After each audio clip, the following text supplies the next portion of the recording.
Why Tom Holland's Spider-Man just does not work. For over 2 decades now, we've been getting Spider-Man films to variable amounts of quality. But one thing I've been seeing a lot is how Tom Holland's Spider-Man doesn't really feel like Spider-Man. Sure, he looks like Spider-Man, he swings like Spider-Man, Barely. and all of the beloved Spider-Man characters are here, but it just doesn't feel like Spider-Man. Do John Watts and Marvel just not really understand how to write Spider-Man? Well, honestly, no. I don't really want to talk about the actual quality of the Spider-Man Home trilogy. These aren't movie reviews. They're mostly fine, except for the atrocity that is Far From Home. I want to talk more about the Spider-Man's themes and ideas and the actual representation of the character that I don't really feel are present in these new films. I've always thought there's a reason that superheroes like Batman and Spider-Man are just tiers more popular than all of the other superheroes. And I believe that it goes so much further than they're just the coolest heroes. I mean, I think that Batman and, more important to this video, Spider-Man's stories are absolutely timeless. You hear a lot that Spider-Man is so popular because he's so relatable, and honestly, yeah, he is. Spider-Man's story at his core is a story about responsibility. His stories are so much more than just fighting bad guys on a fun adventure film. His story is one of the weight that we all have on our shoulders, this crushing weight of responsibility to the people around us, to our dreams, to our wants to do good and to be better, our responsibility to ourselves. It's about the sacrifice that comes with living our lives. Spider-Man is so relatable because outside of the superhero part of his life, he's living just like you and me. He's trying to balance school, his friends, his love life, his family, careers, dreams. He's just trying to make it all work in a way that makes him happy. In a world where it's kind of impossible to make everything we want to work. Before I keep rambling like a buffoon, I want to talk about my favorite Spider-Man movie. To give you an idea of how good a Spider-Man movie and a Spider-Man story can really be. Spider-Man 2. Yeah, I know it's a crazy take that Spider-Man 2 is one of the best Spider-Man movies, but I think it really deserves that title. It really understands Spider-Man through and through. The first 10 minutes of the movie show us the weight on Peter Parker's shoulders. He really can't keep a steady job. He can't make it to class on time. He's in love with a girl that he knows he can't be with because he doesn't have the time. On top of all of this, when something bad happens, when some crime happens, he has to drop everything in the world just to go and save the day. And what does he get? Nothing. Nothing at all. He gets no money, he gets shamed, he gets criticized, there's no thanks, he gets nothing at all. You have people like J.K. Simmons constantly on his ass, making him look awful. He gets nothing at all for all of the things that he does. And on top of that, he has this trauma that he keeps inside him that haunts him every day, that he could have saved Uncle Ben. He could have prevented his uncle's death. He could have stopped it. And honestly, that's probably the only thing driving him forward anymore. The fact that he feels this responsibility to never let that happen to anyone else again.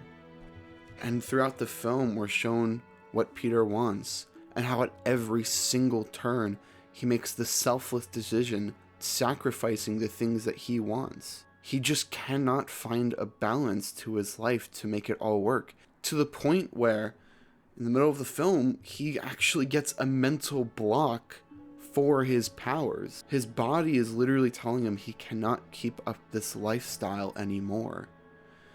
I mean, at that age, can we say as people that we're very different? Sure, we don't have superpowers and we're not really fighting any villains.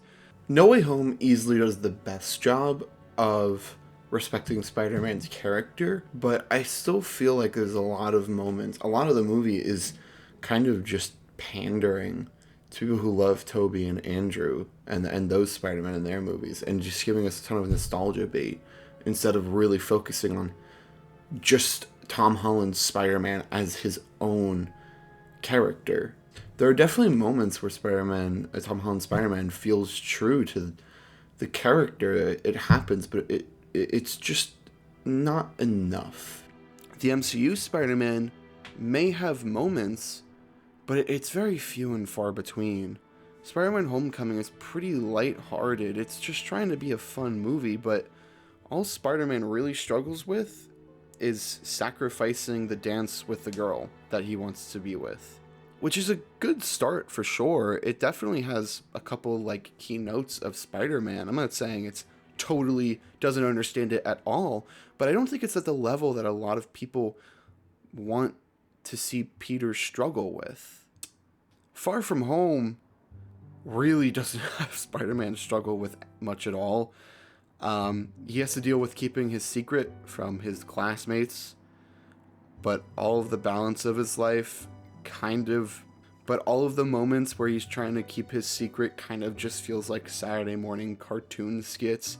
It really doesn't feel like Peter Parker is sacrificing much. It doesn't feel like he has to deal with the weight of the world on his shoulders and really struggle. It's pretty easy for him, you know? He just is in Europe, fights some bad guys, and gets the girl. No Way Home is the first movie that Tom Holland has been in that I really feel like Peter really is starting to sacrifice something.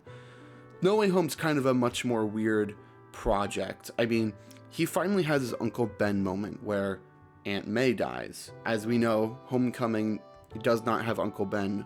Uncle Ben is not in the MCU whatsoever. So this is the first moment where Peter really feels like he's actually losing something. I mean, it's his fault that he causes chaos over the world. It's his fault that Aunt May dies. It was totally preventable. He wanted to have everything that he wants. He wants his friends and him to go to college.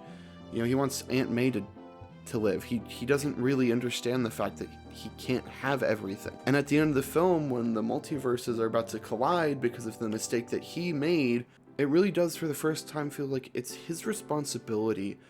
He made this problem for himself, and instead of sacrificing college, what he in turn has to do is sacrifice knowing everyone that he's ever loved or cared about. It's really provocative.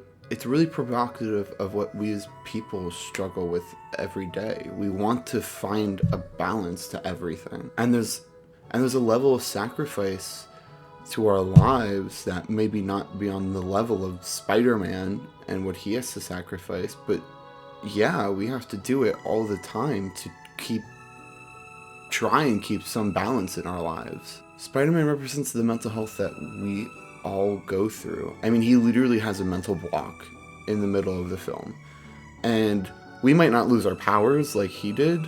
We might not even have powers, but yeah, sure, people go through mental health problems and mental blocks like that all the time. It feels like these movies aren't built around trying to give us a new, interesting take on the Spider-Man character.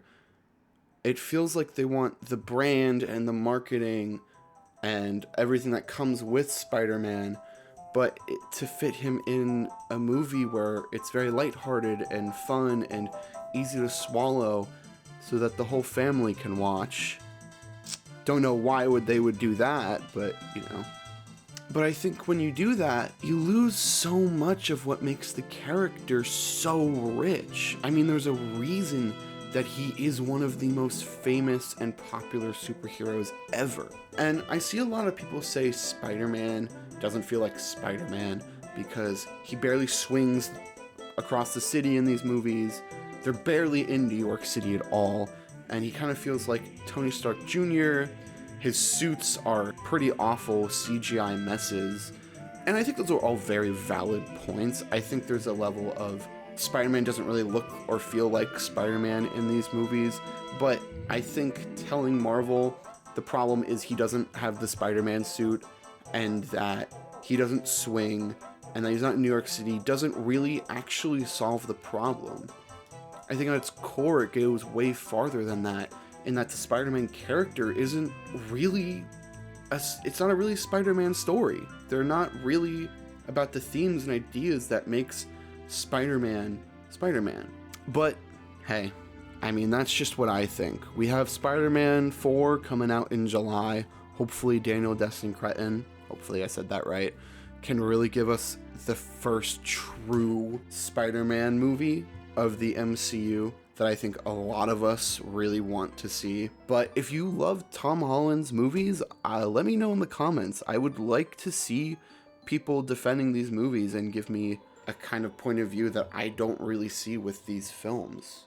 And if you agree with me, let me know why. And yeah, I hope everyone has a great day.